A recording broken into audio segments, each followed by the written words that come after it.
সারা পশ্চিমবাংলায় 1 তারিখ থেকে শুরু হয়েছে রোড সেফটি উইকস অবজার্ভ করার জন্য। সেটা 7 তারিখ পর্যন্ত চলবে।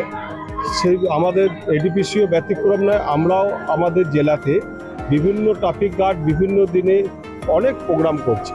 তারই অঙ্গস্বরূপ আজকে রানীগঞ্জে স্কুলের বাচ্চাদের নিয়ে একটা র্যালি হবে এবং সিট অ্যান্ড ড্র কম্পিটিশন হয়েছে।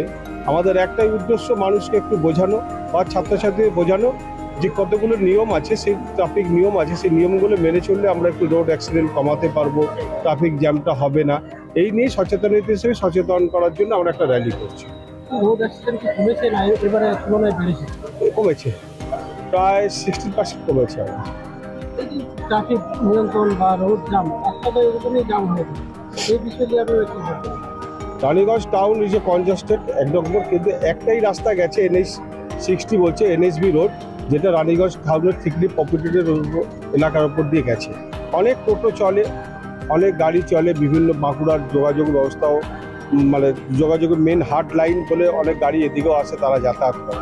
আমরা চেষ্টা করছি বিভিন্ন জায়গায় ম্যান করে যাতে কিছু কমানো যায়। আমরা একটা টোটো নিয়ে আমরা একটা চিন্তা ভাবনা করেছি, দেখা যাক টোটো সবাইকে নিয়ে স্টেক হোল্ডারদের মিটিং করে আমরা টোটোটাকে যদি একটু নিয়ন্ত্রণ করা যেতে পারে কিছু জ্যাম কমবে। এবারে আপনারা জানেন সুখের খবর, হয়তো আর 8 মাস 9 মাস বা 10 মাসের মধ্যে বাইপাসটা চালু হয়ে যাবে।